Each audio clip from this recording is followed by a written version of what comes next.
Muitos de nós estão familiarizados com os conceitos de céu e inferno. Mas quanto ao purgatório, o que é realmente? Isso é algum espaço intermediário, como uma sala de espera para as almas pecadoras que não ganharam uma passagem direta para o céu? E se sim, como alguém acaba lá? Bom, de acordo com a Enciclopédia Católica, o purgatório é um lugar ou condição de punição temporal para aqueles que, partindo desta vida, não estão inteiramente livres de faltas perdoáveis, ou não pagaram totalmente a satisfação devida às suas transgressões. Para resumir, na teologia católica, o purgatório é um lugar para onde a alma de um cristão vai após a morte para ser purificada dos pecados que não foram plenamente satisfeitos durante a vida. Então vamos mergulhar na história do purgatório. Por cerca de 1 milênio, os cristãos não tinham certeza do que aconteceriam com suas almas quando morressem. Claro, segundo a igreja, os santos iriam para o céu e os pecadores, irredimíveis, iriam para o inferno. E quanto a todos os outros? Eles enfrentariam um julgamento final. Deste modo, no século XII, a igreja latina medieval surgiu com o conceito de purgatório. Isso significa que as pessoas iriam para o purgatório para pagar por seus pecados até que fossem puras o suficiente para entrar no céu. O primeiro registro sobre purgatório pode ser encontrado no livro Sentenças, escrito pelo teólogo e bispo francês Pedro Abelardo, por volta de 1150, e foi definido no Segundo Concílio de Leão, 1274, como ensinamento da Igreja Católica. Segundo o Concílio de Leão, a Igreja Católica definiu, pela primeira vez, seu ensinamento sobre o purgatório, em 2 pontos. 1. Algumas almas são purificadas após a morte. 2. Tais almas se beneficiam das orações e deveres piedosos que os vivos fazem por elas. Não há referência ao purgatório na Bíblia. Mas aqueles que acreditam nele e o pregam, argumentam que nem palavras como trindade ou encarnação estão lá, mas que os conceitos são, no entanto, compreendidos. Embora não seja feita uma referência direta ao purgatório, pode-se argumentar que algumas passagens podem ser interpretadas como referindo-se ao purgatório. Um exemplo inclui 2 Macabeus 12:46-45, que faz referência a orações pelos mortos. A teoria é que as orações pelos mortos só fazem sentido se essas almas precisarem ser salvas, o que reforça a ideia de um lugar como um purgatório. Os pais ou fundadores da igreja são frequentemente mencionados quando as origens do purgatório são questionadas.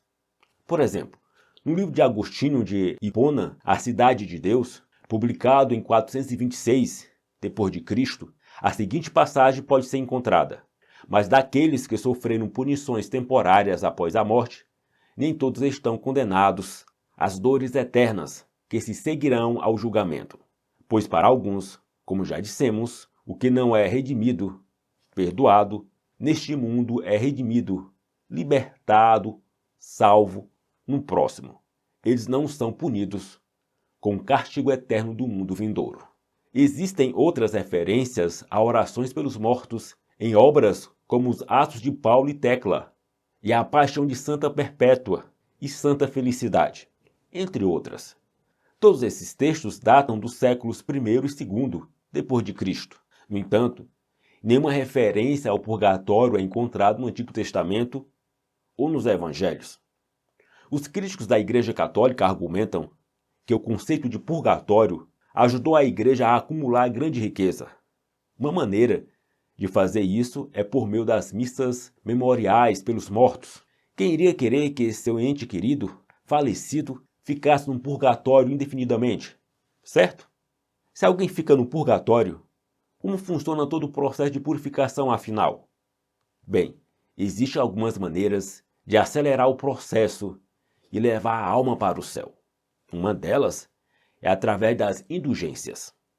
Antigamente, as indulgências eram documentos físicos vendidos por membros do clero a pessoas que desejavam se absolver de seus pecados. Então, basicamente, alguém poderia comprar uma passagem para sair do purgatório e ter entrada prioritária no céu.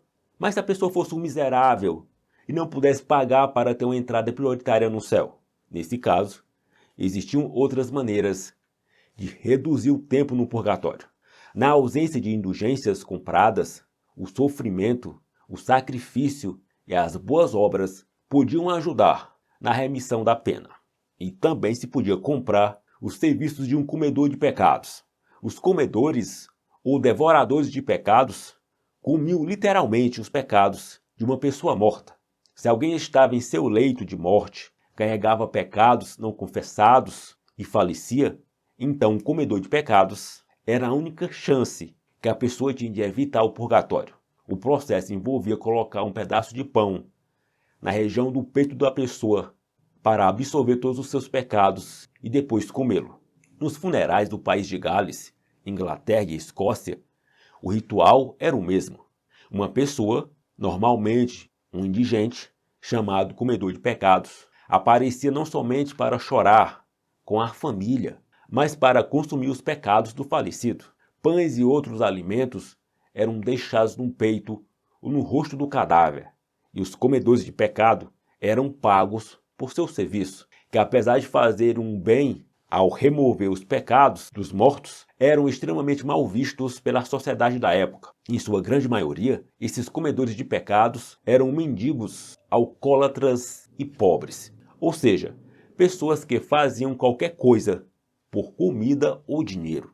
Esse costume bizarro pendurou nas Ilhas Britânicas até ao século XIX. Muito bem, ao longo dos séculos, teólogos e outros desenvolveram teorias, descrições imaginárias e lendas compostas que contribuíam para a formação de uma ideia popular de purgatório muito mais detalhada e elaborada do que os elementos mínimos que foram oficialmente declarados como parte do ensinamento autêntico da Igreja. Pouco antes de se tornar um católico romano, a essência da doutrina é localizável em tradições antigas.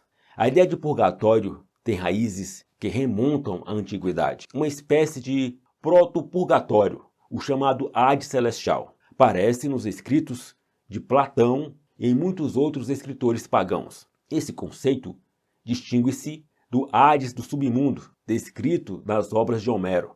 Em contraste, o Hades Celestial era entendido como um lugar intermediário, onde as almas passavam um tempo indeterminado após a morte, antes de passar para um nível mais alto de existência ou reencarnar de volta na Terra.